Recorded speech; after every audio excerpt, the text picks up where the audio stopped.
Please remove the filter. Yeah, let me remove this. Yeah, so first of all, my name is Raj Prajapati. You can call me Raj, and I have total 4 years of experience in IT and 4 years of total experience in Java development only. So from my first day, I have developing the Java applications, and I have started with TCS, and over there, I have worked on the banking and insurance domain, and I got a lot of exposure about the real time development over there. And for around 2 years, I have worked there. Then I switched for another due to the some location issues that I was facing in the DCS, and there Tatvasoft I have got in, and over there I have developed one child to child care website, which was a very new, I would say, a totally different domain that I have worked on. And the second worked on was also the banking domain. And then also I was facing some project related issue over there, and it was a small scale company. So I have switched to the Radix web over here. I got some project which was very fascinating. I would say it was a report management regarding the vessels. Vessels are daily generating the reports, and that was a really, I would say, till within a 4 years of experience. It was a most challenging task, project I have completed, and all of them, I would say, the technology and the framework was a Java and a Spring Boot. Sorry, and yeah, that's all. Okay. So, can you tell me the technology stack again? Yeah. So let me start with my recent project that I am working on. Recent means like from past 1 month. I am providing a support role in this particular project, and that is one tech stack is Angular plus Node.js. But I am working in the Angular, providing support and providing some development. And before that, I was working for around 11 months, I would say, uh, uh, in the vessel management system, which was a Greek client. I was the client. I am in the meeting with the client always, and over there it was a Java, Angular, and the database that they were using was a Postgres. Also for the notification and the Kafka, they were using the for the notification and making them asynchronous, they were using the Kafka, and allowing that they were using the edge-based mechanism for the, let's say, the vessels are maneuvering all over the sea, and sometimes they don't get the internet to sync with the real-time database. So for they are storing temporarily in their server within the vessels. So that is also was the challenges task for me. And the second, before that, in the banking and insurance, I would say the tech stack was very rich because those websites were already developed. But the module that I have worked on was also the Java Spring Boot, and over there they have a Oracle and MySQL, uh, and and I would say for the asynchronous communication, it was the RabbitMQ. Yeah. Okay, great. Okay, so let's start with the messaging queue itself. Okay, so what are the Yes. challenges you have faced in RabbitMQ? Yeah, RabbitMQ. So regarding RabbitMQ, I would like to say first of all, it was my first challenge that it was totally different from the normal, API. I was developing an API and making communicating. I was also communicating using the API among the modules as well. But the first time I was getting a task regarding they want to make a queue where it does not interrupt with the the flow and the speed of the messages module that is generating the messages. which is very rich in the numbers. So regarding uh, I didn't feel that that much any challenges, I would say, but understanding the requirement, like there were three modules, and all three were sending the request, and notification module was getting also from the RabbitMQ. So that was something that I have done actually when I had a 1.2 years of experience. Okay. So since then you have not much worked on this, right? No, RabbitMQ was the last one that I have worked on from for I would say 2 years. Kafka is a very popular. It is a more reliable, and over there when it comes to the big industries like banking and also the vessel management, Kafka. I have done research. Like I have to tell the client that what was the benefit of using Kafka. They were already using it, but they give me the freedom that go research on the some uh, messaging queues, and they were also about to told me that you have to use a Kafka, but they need a confirmation. So I have using a Kafka. So yeah, regarding Kafka, recently in the research experience, I have some experience. Okay. So what are the difference between Kafka and RabbitMQ? So RabbitMQ, it is like I would say queue based. Like first of all, it is a push-based mechanism. The main purpose is a push-based mechanism that RabbitMQ is having. Let's say the ABC three messages are we are sending to the like a queue. Then it is a RabbitMQ's responsibility to send them and make them track. But on the other side, like if we are using the Kafka and we are sending the messages A, B, C, then also there is a mobility to use, let's say we have two modules which are subscribing those one single queue, then it is going to be like they they parallelly can get the messages from the topics. So basically, it is a module's responsibility to maintain and update the Kafka that I'm getting that message. Please send me another. What was the latest message that I have received? It is a track by the module and it is sending the information to that topic. But in the RabbitMQ, it is managed by the RabbitMQ only. Okay. So in Kafka, you yourself have to manage that. You yourself, server. So who manages that in RabbitMQ? Who manages in the RabbitMQ? Yeah. So basically, in the RabbitMQ, uh, they have the metadata of the modules that are subscribing. So it is telling them that these messages were sent, and it is also getting removed from the queue as well. Let's say ABC three messages and A message has been sent, but somehow the A message is not getting received by the module, but A is also, A was A sent by the RabbitMQ. So it is like uh, more managed by the RabbitMQ server, I would say. Server means the program that RabbitMQ is getting run. Like in the Kafka, we have a Zookeeper, which is managed Kafka configuration and Kafka management. Okay. So So same thing in you the have not worked RabbitMQ. with Kafka, right? You have not worked with Yes, Kafka.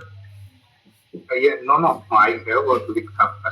Okay. So yeah. So with Kafka, what are the benefits you have got using the Zookeeper and all other things? First of all, the first thing that I have observed is the multi-subscriber functionality that we are getting. So if I go in detail, let's say there are many modules which are sending to the you know to particular topic. topic is a way to like one pipeline, we can say. Within a topic, they have a partitions. Sorry, and in that partitions, they are default is a round robin. Okay, so we using round robin. Kafka Broker Kafka Zookeeper manages all the messages that getting, and which which message should be where in which topic they have to place, which topics partition where have to place. And the second thing is when it comes to the subscribing module, let's say we have multi-subscriber module, then we can assign that particular partition of that particular topic to the one subscriber, and using that particular thing we can also have a multi-subscriber module, and it is also fault tolerance and manageable. Also using the broker methodology, they are using like replicas. So Kafka Zookeeper automatically manages the replicas, like master and slave method. Like, so one of them have a master, and currently master is being active among the between the producer and subscriber. And whenever, let's say, the disruption or something happen to that particular topic or a broker, then it is the responsibility of a zookeeper, that is the uh, which should be the next leader. Which should be the next? What? Leader. I would say leader or master. Okay, fine.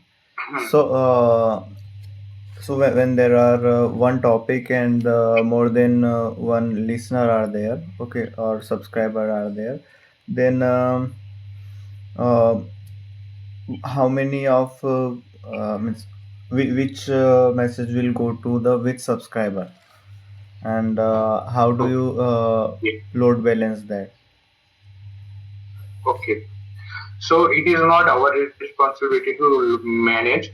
First of all, it is a configuration that we have to design. So let's say we are getting a thousand messages. Okay, we have one topic over there, and within the topic, we like let's say we have three subscribers. So within a topic, we will put a three partitions. Okay, and like as I told you earlier, it is default round robin. Let's say first message come, then it will be go to the partition A. Second message partition B. Third message partition C. Fourth message partition A. So sequence will be like that, and we will put to avoid the duplicacy and all the things. Like we will put those three subscribers into the same group, so that they can subscribe only one partition of the topic. They cannot subscribe multiple partition of the topic. Okay, good. So So yeah. can you write some code where for the subscriber?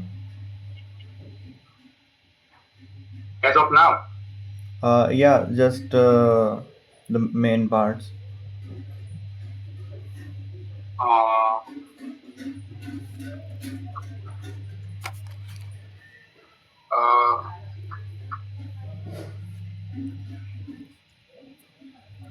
uh, Notepad would be good. Actually, I borrowed my friend's laptop because yesterday I got information regarding the interview. So any notepad is okay. Okay.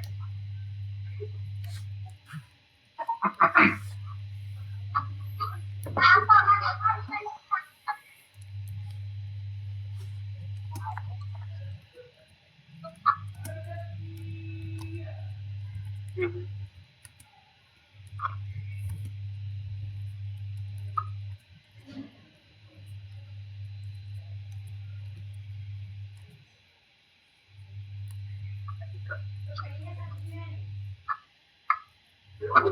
Is it visible?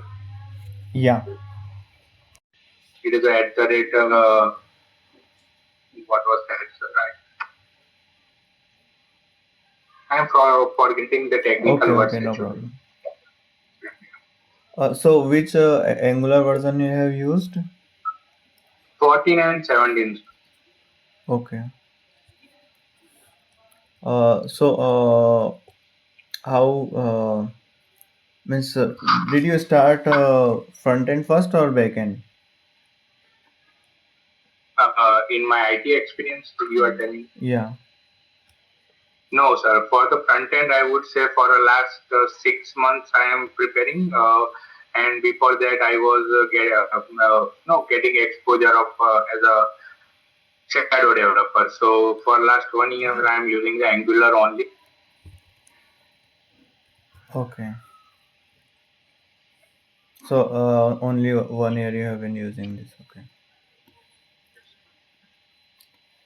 So have you used the TypeScript? Yes, yes. Angular using the TypeScript, so it is more like a Java as well. So that was the reason that I was choosing the Angular over the React.js. Okay, but React also use TypeScript, isn't it?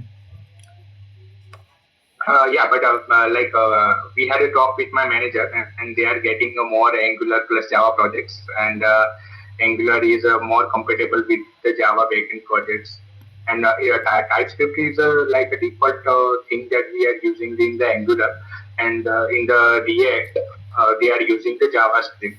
So you will find a more code on the that have been developing using the JavaScript rather than TypeScript in the React. But in the Angular, they were TS config, which is provided by the Angular itself when we develop the project, and that is a very, I would say, more reliable with compared to the other in the market Okay. available to So convert from the TypeScript in can you explain the difference between interface and type?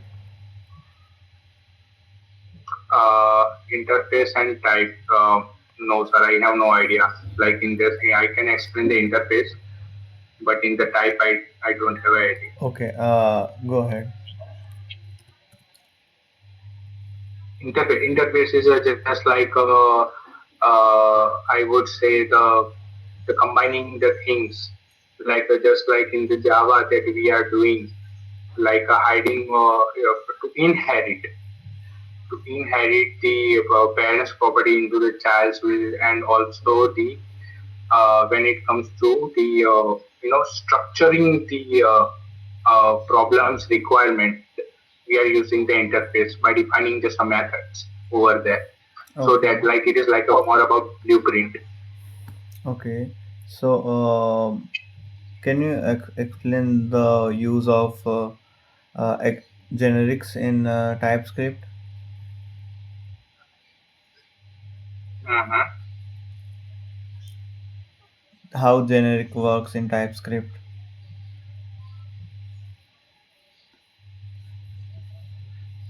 Mm.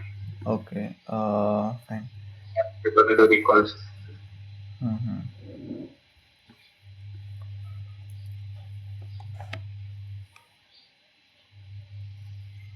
Fine.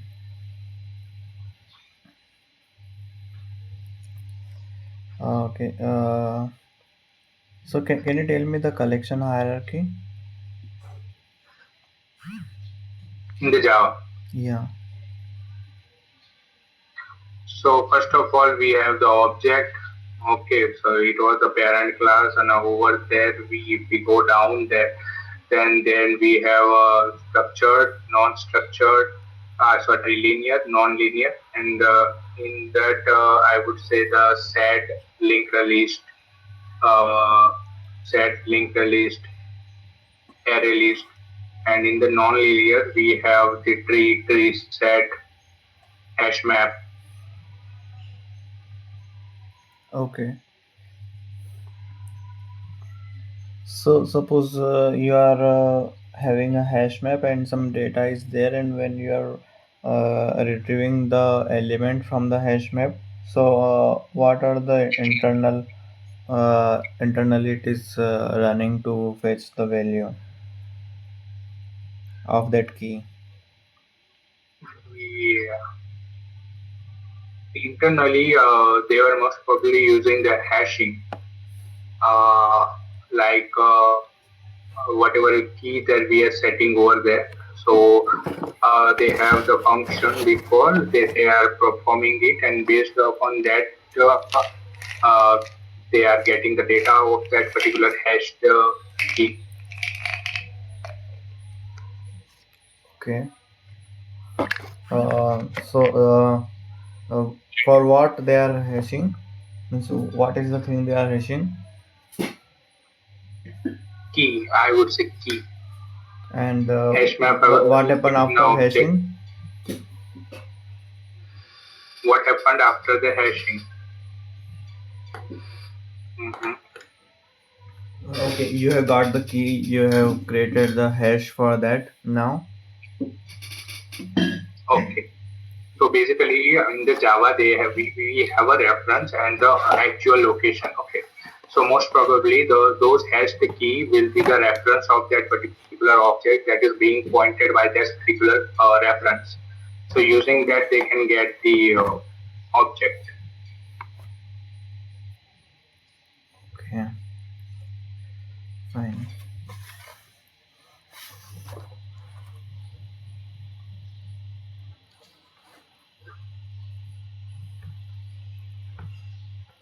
Okay. So have you used Hibernate or JPA? I have used the JPS, sir. Okay. And JPA is So can you explain the cache in that? cache. Okay.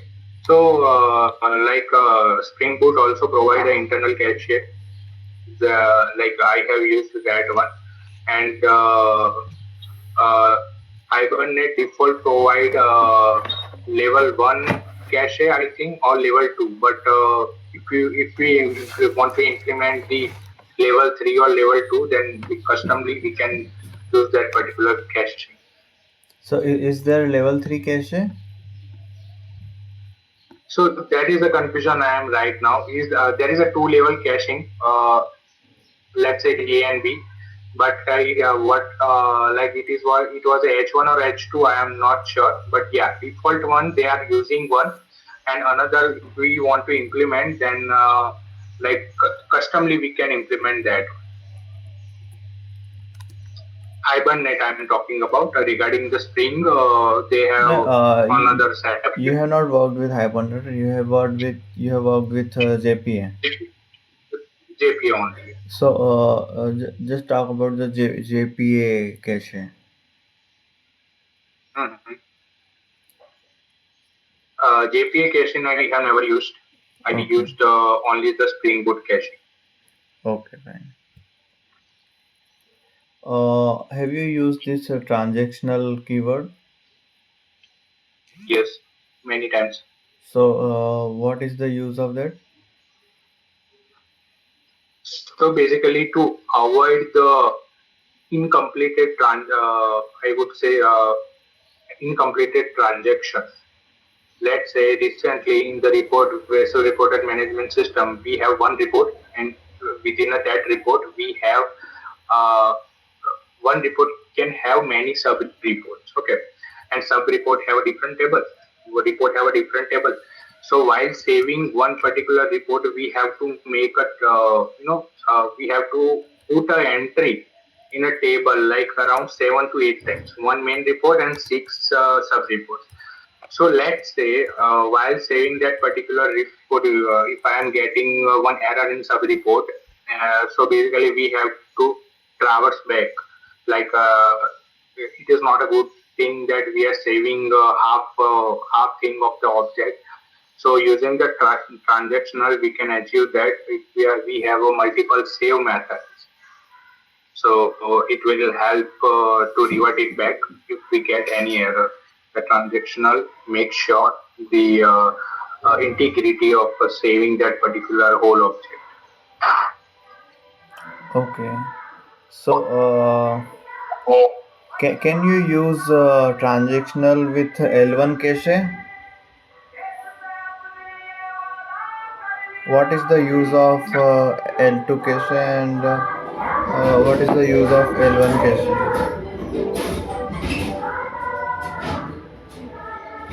I have no idea, sir. Like Okay, but you have used the transactional, no? Yes, transaction I have used. So, which level cache this requires?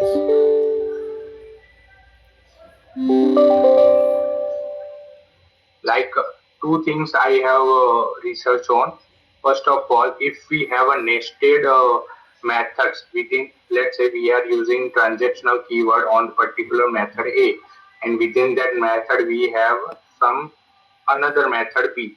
So regarding that nested thing, nested methods, we can customize the transactional keyword, like we need to include that particular methods code or not. But regarding L1 or L2 cache, it will never get to me, like combination of transaction and L1 and L2 cache. Okay.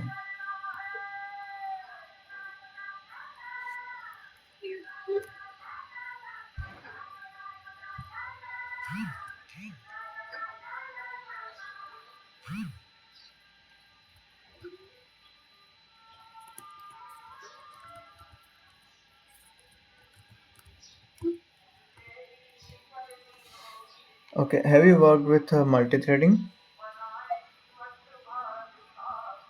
Uh, Not a multi-threading, but when it directly I haven't implemented the using the Java provided classes, like I have extend to thread or runnable interface. But in a Spring Boot, we have a framework like what was that framework? Using that, I was used to that particular framework to in the producer of the Kafka to send the message asynchronously to the Kafka servers. So it was a utilizer, or I forget the name of that particular framework that is more reliable uh, rather than implementing the direct thread or runnable. What was the name actually?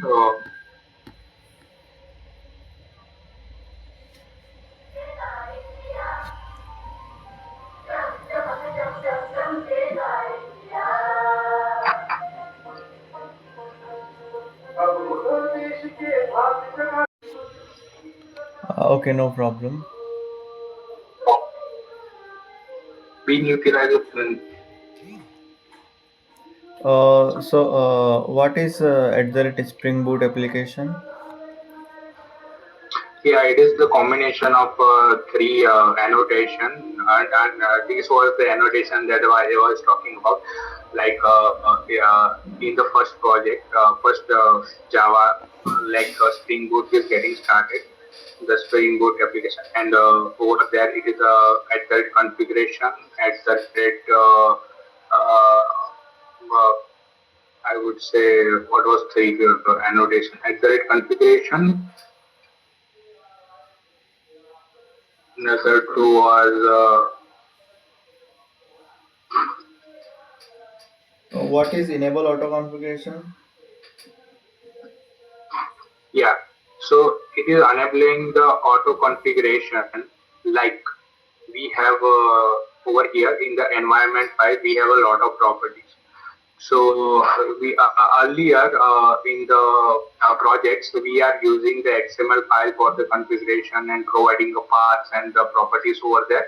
But as of now, like in the environment directly, we are putting the values rather than the paths and everything. So there is auto configuration being handled by the Spring Boot. So that annotation also doing that for us, and also managing the configuration that we are customly using it, developing. Okay. So, fine.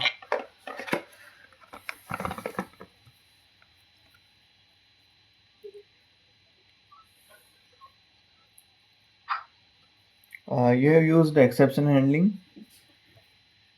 Yes, sir. In recent project, like as I told you, vessel reporting, we have developed that project from the very scratch, like initial commit.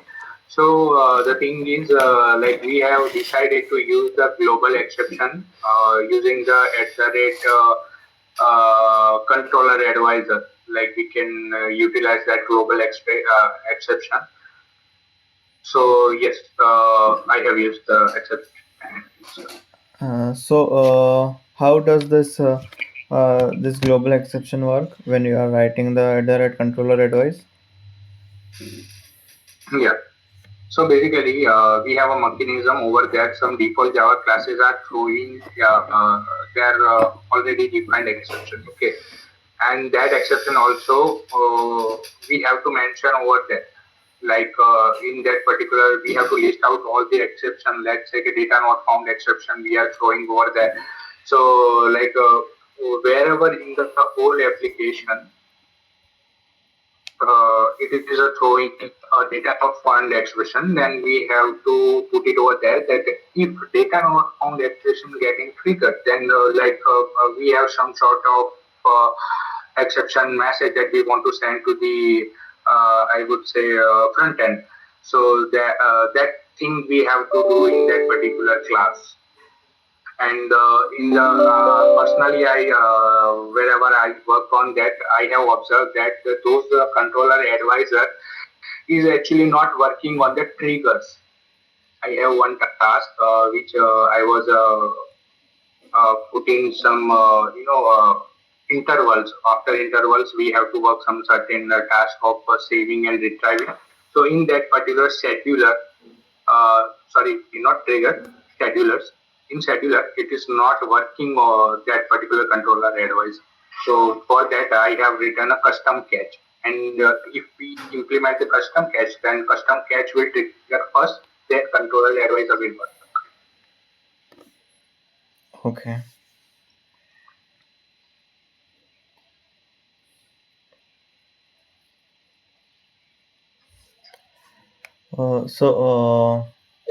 Have you created your annotation? Never, sir, never. I was also asking to my seniors, but they have also never. I never.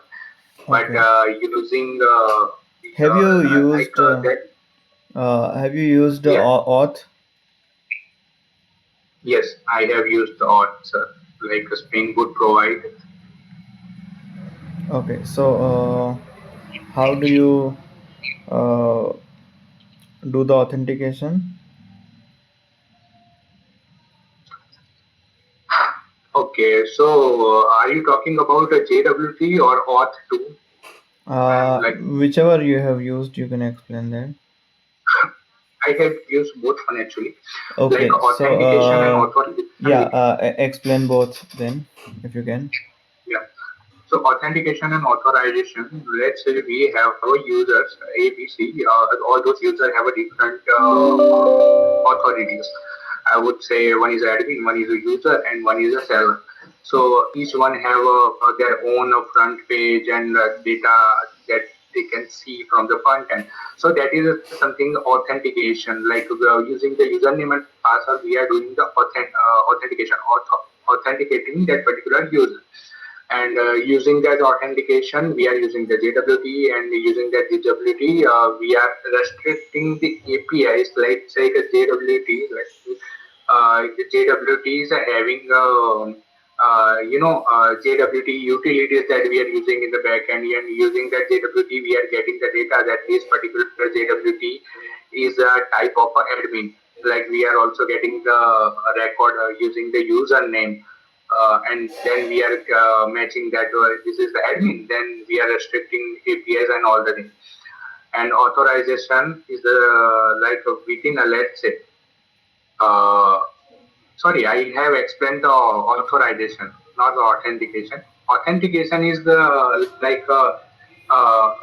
using the username password. We are securing like the whatever user that is admin. It is the same that we are thinking that is admin. Like if we provided the password and username, then it is correct, and it is the authentication is being done. But user is not supposed to view the pages and the details of the admin. So that is something authorization. and that is also done by the JWT internal, and the auth too. So recently in the scheduler task, like I have to schedule in the banking project, I have to schedule appointment and the meeting. So we have integrated the Firebase and Google Calendar. So in the Google Calendar, we are using the they were asking when it comes to the auth key, the secret key, API key, we have to get it from that account of the Firebase, and we have to integrate in the our Spring Boot application. Over here, let's say we have a two or three what we can say. Sometimes we get the pop-up when we are using the Google of in particular application that we want to allow or not. We are clicking on the OK. So that is something is auth too.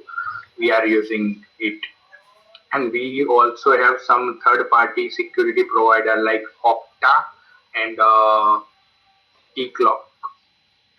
So that is something also the very useful when it comes to the auth too. Okay. So, any challenges you have faced while working with Auth2? Maybe I have faced I have MSDL banking, that is a Lebanon project over there. They are developing, so they have given me a freedom to integrate the Okta and Peacock. I have decided to Okta because it was more secure, but it has a very few fan base. I would say because of that they have paid. Keycloak is a open source, but exactly I would say to understand the whole flow when it comes to the fitting that particular documentation's knowledge to the our application. Exactly, I don't remember, sir, what I have faced, but exactly I don't have. But yeah, Okay. regarding not to securing things, not a big thing that I have faced. It was a very smooth and natural.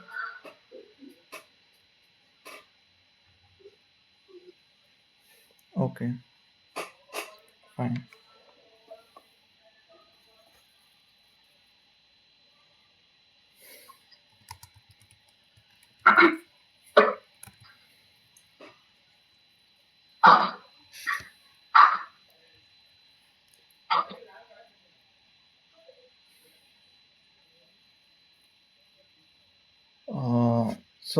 Have you used this network debugging tools?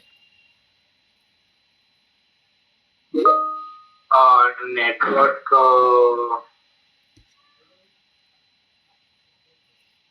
not network debugging tools, but just like in the basal reporting system, wherever we have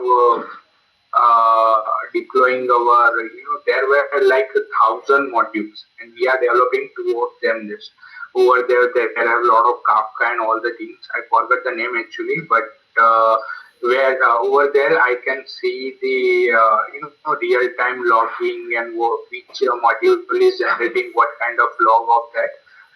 And maybe you are asking that one or regarding the network. About the Uh, testing.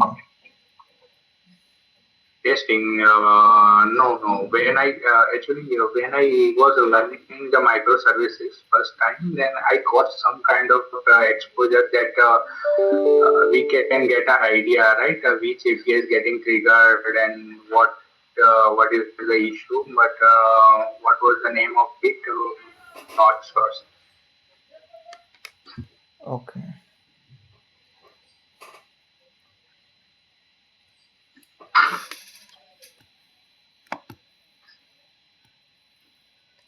Have you used SSL or TLS? SSN, SSL or SSN? SSL. Okay. For the connection, right? Yeah. Yeah, so TLL, I I don't remember, but regarding in a recent GitLab connection and all the things, I have worked the SSL connections like keys and everything, PPK, form. Okay. So, what are the main components of TLS? I have no idea, sir. TLS, ISA, SSL, Okay. and that is the configuration. That is actually it's just making a connection. Once we get the connections to the local repository, like from report to our in local system, that's the thing when we need the SSL connection. Otherwise, we don't. I don't have any exposure of going the much deeper. Okay. Okay. Fine.